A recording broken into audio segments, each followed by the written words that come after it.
नमस्कार, मैं संजय। भिलाई टाइम्स देखना शुरू कर चुके हैं आप। नवरात्रि का पर्व आने वाला है। इस पर्व में गरबा की धूम है, बड़े बड़े पंडालों की धूम है। इस वक्त हम मौजूद हैं रिसाली के दशहरा ग्राउंड में। दशहरा ग्राउंड जो एक लैंडमार्क बन चुका है, जिसको कहीं भी आना जाना होता है रिसाली से जुड़े हुए, वो मिलने के लिए दशहरा ग्राउंड में ही बुलाते हैं। इसके पीछे एक बहुत बड़ा इतिहास छुपा है।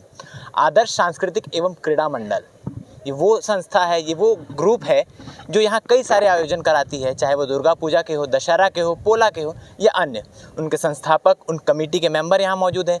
उनसे बातचीत करेंगे कि इस बार का दशहरा, इस बार की दुर्गा किस तरह से विशेष है और क्या कुछ खास है, और ये समिति का क्या इतिहास है, इस मैदान का नाम आखिर दशहरा मैदान कैसे पड़ा।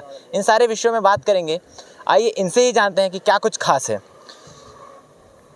सबसे पहले तो आप बताइए कि ये समिति कैसे गठित हुई और इतनी वृहद रूप में कैसे? हाँ, ये है कि यहाँ पर सबसे पहले रावण मारने का था, तो रावण खड़ा नहीं कर सक रहा था। हमारा जो अध्यक्ष बना था, तो उसको मैं बोला, भाई अध्यक्ष बने, रावण खड़ा करने की तैयारी होना चाहिए, और तुम बन के दिखाओ। तो मैं बना फिर अध्यक्ष। मैं बना, वैसे ही मैं संस्था बनाया, आदर्श सांस्कृतिक मंडल नाम मैं दिया था, मनो मैं दिया था, और उसके बाद फिर समिति बनाया इसका। तब से आदर्श सांस्कृतिक मंडल यहाँ कार्य कर रहा है। ये मंडल क्या क्या कार्यक्रम कराता है? हाँ, पोला के साथ यहाँ पे बैल दौड़ के कार्यक्रम होता पोला का, उसके बाद कबड्डी होता था और दशहरा होता था। और कबड्डी और दशहरा में मैनेजमेंट 11 वर्ष तक अपना प्रोग्राम यहाँ देता था, दोनों से। इस ग्राउंड का नाम दशहरा मैदान पड़ा हुआ है। पिछले कितने सालों से यहाँ दशहरा का आयोजन हो रहा है और किस तरह से विशाल और वृहद रूप में किया जाता है इसको? विगत 29 साल से यहाँ पे हम दशहरा मनाते आ रहे हैं। ये 40वां वर्ष है अभी जो हम दशहरा मना रहे हैं, और ये 40 साल हमारा लगातार कार्यक्रम, जैसा भी हमारे संस्थापक महोदय ने बताया कि इसका पोला, कबड्डी और दशहरा, ये 3 कार्यक्रम पहले विरत रूप से होता था। साथ में मैनेजमेंट का काफ़ी सहयोग भी मिला इस संस्था को, और इस संस्था को आगे बढ़ाने में इस क्षेत्र के गणमान्य नागरिकों का भी काफ़ी सहयोग रहा है। आज आप एक शब्द बोल रहे थे कि आदर्श दशहरा मैदान, ये आदर्श सांस्कृतिक मंडल के नाम से इस दशहरा मैदान का नाम आदर्श दशहरा मैदान रखा गया है, और ये हृदय स्थल है इस क्षेत्र का, इस निगम का भी हृदय स्थल है। और यहाँ पे लोग कहीं से भी अगर आता है तो वही बोलते हैं कि हम दशहरा मैदान में मुलाकात करते हैं, इतना ये प्रचलित है। और ये अंचल का भी बहुत ख्याति नाम ये दशहरा मैदान है, क्योंकि यहाँ पे हमने इस क्षेत्र का संस्कृति को उजागर करने के लिए हमने पोला का कार्यक्रम निरंतर 40 साल से करते आ रहे हैं। 40 साल हो गए पोला मनाते हुए, 40वां वर्ष अभी दशहरा मनाने जा रहे हैं। और इस बीच में काफ़ी उतार चढ़ाव ये संस्था ने देखा भी है। शुरुआत जब हमने किया था, जैसा भी संस्थापक महोदय ने बताया, शुरुआत जब हमने किया था तो एक छोटे से मंच से चालू किया था, और वो मंच से शुरू होते होते उस समय हम लोग को जो सहयोग राशि मिलता था 50 पैसा, 25 पैसा, 75 पैसा, 1 रुपया, अगर 1 रुपया मिल गया तो बहुत बड़ी राशि मानी जाती थी उस समय पे। 83 में 83-84 की बात है ये, और तब से लगातार आज ये संस्था उत्तरोत्तर प्रगति करते गया है, और उस प्रगति में इस क्षेत्र के जनप्रतिनिधि, इस क्षेत्र के गणमान्य नागरिकों का ही सहयोग रहा है। अभी तो फिलहाल विशाल रावण जलाए जाते हैं यहाँ पे। सबसे पहला जब आपने रावण दहन किया होगा तो वो किस हाइट का था? जी, सबसे पहला हमारा रावण दहन जब हुआ था तो 25 फीट का रावण हमने बनवाया था। हम जहाँ पे अभी खड़े हैं इसी के साइड में हमारा एक मंच था, हमने 25 फीट का रावण सबसे शुरुआत में यहाँ पे हमने बना के किया था। और वो रावण को पुतला बनाने के लिए हमारी संस्था के लोग मिलकर सहयोग किए थे। हमने कहीं बाहर से कलाकार नहीं बुलाया था। पहले हमारे संस्था के जितने लोग थे, 26 जनवरी में झांकी भी हमने निकाला है मैनेजमेंट के लिए वहाँ पर स्टेडियम में, उसमें भी हमको यहाँ पे पुरस्कार मिला है। काफ़ी समय तक हम उसका वर्चस्व बना के रखे थे। लगातार हमने कम से कम 10 साल तक झांकी यहाँ से निकाले आदर्श सांस्कृतिक मंडल की तरफ से। हमारे सारे लोग यहाँ क्लब में, स्कूलों में अपना सेवाएं भी दिया है। पीटीए बॉडी के हम लोग अध्यक्ष भी रहे हैं, क्लबों में उसका अध्यक्षता रही है। तो सारा चीज़ इस संस्था की तरफ से और इसी संस्था के लोग सब मिल के किए हैं, तो काफ़ी इसमें अभी प्रगति हो गया है और समय के हिसाब से बदलाव भी आया। बाद में हमने दुर्गा पूजा की स्थापना की, अभी करीब 20 साल हो गया दुर्गा पूजा की स्थापना किए हुए। साथ ही साथ अभी देख रहे हो अपने बगल में डांडिया का ग्राउंड बना हुआ है, हम डांडिया का भी आयोजन करते हैं। तो एक लगातार एक परिवर्तन के रूप में चले आ रहा है, और काफ़ी इसमें मेहनत है हमारे संस्था के लोगों का। आज हमारे संस्था में करीब 200 सदस्य हैं, और 200 सदस्यों का मेहनत है जो आज इस संस्था को इतना उत्तरोत्तर प्रगति प्रदान किया है। भिलाई नगर में कई जगह दशहरा मनाए जाते हैं, कई जगह रावण दहन किए जाते हैं, लेकिन रिसाली एकमात्र ऐसा जगह जहां रावण दहन के बाद भी लोग 2-2.5 घंटे तक रुकते हैं, सांस्कृतिक कार्यक्रम का आनंद लेते हैं। उसके पीछे क्या सोच है? अब इसके पीछे हमारे फाउंडर जो पहले इसका जो गठन तैयार किया, संगठन तैयार किया, और उसके बाद में इतना अथक परिश्रम करके विधिवत छत्तीसगढ़ के जितने भी कल्चर है, जितने भी कार्यक्रम है, सबको पोला, हरेली, बीच में नया वर्ष, तो ये सब करते आ रहे हैं। और उस दिन भी हमारे छत्तीसगढ़ अंचल के रंगारंग कार्यक्रम, सांस्कृतिक कार्यक्रम रहते हैं। उस कार्यक्रम को देखने के लिए हमारे जितने लोग आते हैं बिल्कुल डटे रहते हैं। रावण का तो जो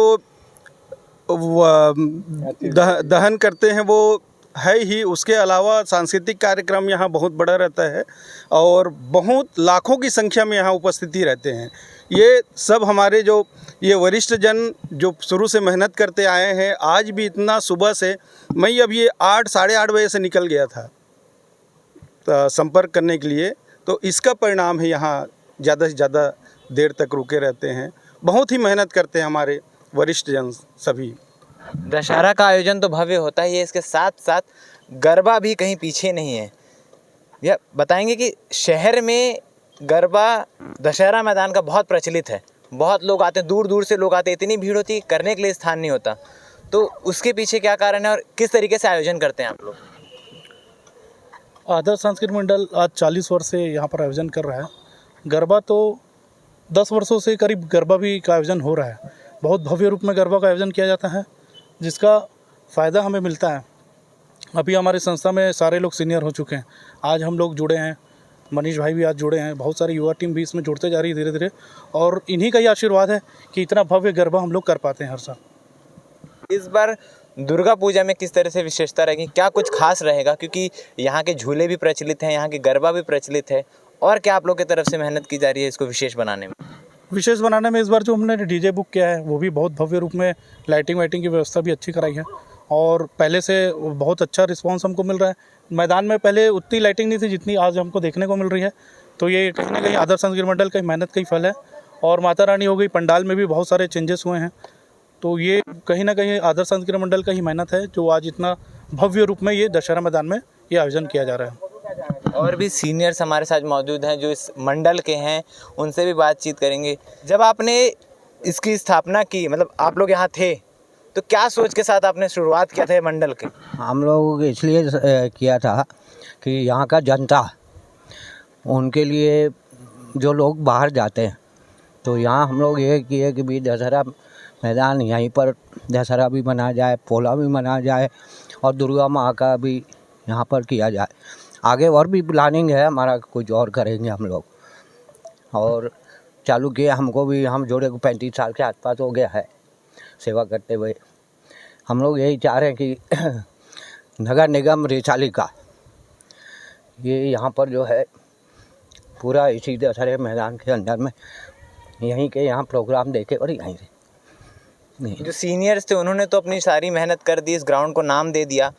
अब युवा मोबाइल की तरफ भाग रहा है, वो इससे जुड़ रहा है कि नहीं, और आगे किस तरीके से और उनको जोड़ना चाहेंगे आप लोग?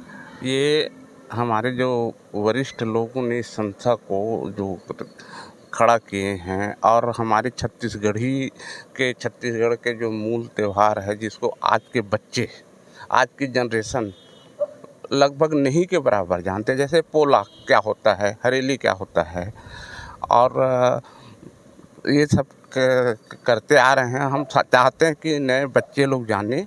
हमारा आयोजन का मतलब यही है कि नए जनरेशन के लोग हमारे छत्तीसगढ़ी सब कल्चर, छत्तीसगढ़ी त्योहारों के बारे में जाने, और कोशिश करते हैं उनको जोड़ने की, का प्रयास है उनको जोड़ने की। आदर्श सांस्कृतिक एवं क्रीड़ा मंडल, इसके द्वारा जब पहला आयोजन किया गया था, किस तरीके का आयोजन था और क्या कुछ खास था उसमें, और कितनी परेशानियों का आप लोग को सामना करना पड़ा था? जो फल के टोकरी आते हैं ना, उसको जोड़ जोड़ के हम लोग दशहरा मनाते थे, रावण बनाते थे। आमदनी कुछ नहीं थी, संस्था भी अपना स्वरूप नहीं लिया था। शुरुआत में ऐसे ही करते थे, हाथ पैर नहीं होता था, रावण मान लिया जाता था। वहाँ से यात्रा शुरू हुई है। अभी तो जो विकास हो रहा है उसको तो आप देख ही रहे हैं, जो जितने भिलाई नगर में है उसमें से नंबर 1 चल रहा है। लाखों की भीड़ यहाँ रहती है और सौहार्दपूर्ण वातावरण में है, जाति भेद नहीं है, वर्ग भेद नहीं है, सबको सदस्य बनाया जाता है। लेकिन थोड़ा उसमें ध्यान इतना ही रखा जाता है कि स्थानीय लोग रहें तो ज़्यादा अच्छा है पदाधिकारी के रूप में, लेकिन दर्शक श्रोता सभी लोग होते हैं। और सांस्कृतिक कार्यक्रम को इसीलिए महत्व दिया जा रहा है, जैसा कि उन्होंने बताया, कि नई पीढ़ी उसको समझे और जाने और उसका लाभ ले। इतना भव्य आयोजन होता है, आप लोग महिलाएं हैं, बढ़ चढ़कर हिस्सा लेती हैं, किस तरीके से सहभागिता निभाती हैं आप लोग?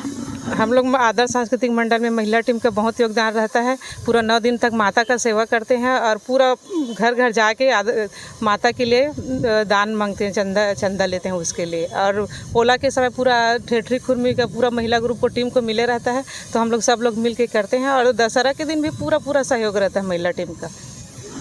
घर गृहस्थी के काम को निपटा कर उससे समय निकालती हैं और इस आयोजन में साथ देती हैं। घर गृहस्थी तो हमेशा चलता ही रहता है। हमको आदर्श सांस्कृतिक क्रीड़ा मंडल के द्वारा हमको मौका मिला है, तो मैं तो अपने सौभाग्य समझती हूँ, क्योंकि हमारे आदर्श क्रीड़ा मंडल के हमारे आदरणीय भैया मन बुजुर्ग जो है, तो आज हमारे महिला मंडल इतना अच्छा मौका दे है कि आप मन जुड़ो, आगे आओ। तो मैं इसी रामायण मंडली से भी जुड़ी हूँ, जस गीत से भी जुड़ी हूँ, मैं खुद गायिका हूँ। और इसके साथ साथ मेरे को धोनहार देख के कम से कम मेरे आदर्श क्रीड़ा मंडल वाले जोड़े हैं, तो मैं धन्यवाद देती हूँ भैया मल्ला। और हम मल्ला अच्छा मौका दिए हैं कि आप लोग जुड़ो और इस आदर्श क्रीड़ा मंडल में जुड़ के आप सेवा भावना अच्छा करो करके। तो उन्हीं के मार्गदर्शक से हम लोग बढ़िया टेटरी खुरमी बना के, व्यंजन बना के नृत्य भी करते हैं साथ में हम लोग। और यही भावना से मैं अपना पोला का कार्यक्रम छत्तीसगढ़ में नहीं, पूरे देश के शहर में, शहरी एरिया में कहीं नहीं मनाया जाता। उस कार्यक्रम को हम लोग शुरू से, आज 40वां साल है, 40 साल पूरा होने जा रहा है इस साल, शुरू से ही करते आ रहे हैं। और भव्य तरीक़ा से कि हमारे जो भविष्य है, आने वाले पीढ़ी जो है, उन लोग सब इस कल्चर को शहर के लोग भी जाने पहचाने और करें। तो ये 40 साल से हम लोग बैल दौड़ को मनाते आ रहे हैं। ये और हमारा ख़ास इस संस्था की आकर्षक है। ये तो छत्तीसगढ़ के कोई शहर में तो मनाते ही नहीं है। एक गांव इधर भोइना पार में है और गांव में तो मनाते ही हैं, लेकिन शहर में एक बहुत बड़ा आकर्षक है यह पोला बैल। इस मंच द्वारा युवाओं को जोड़ने के लिए, अपनी छत्तीसगढ़ की परंपरा को बनाए रखने के लिए कई सारे आयोजन किए जाते हैं। उसमें से एक नवरात्रि भी है, दशहरा भी है। जैसा कि आप लोग सब जानते हैं कि नवरात्रि जल्द ही आने वाली है, तो एक बार आप दशहरा मैदान ज़रूर आएँ, यहाँ की नवरात्रि ज़रूर देखें अगर आपने नहीं देखी है तो। वैसे दशहरा मैदान की नवरात्रि हो, दशहरा हो, पोला हो, सारे कार्यक्रम पूरे देश भर में, पूरे शहर भर में प्रचलित हैं। इस तरह की और भी अपडेट्स के लिए बने रहिए हमारे साथ और भिलाई टाइम्स का चैनल सब्सक्राइब करना ना भूलें। धन्यवाद।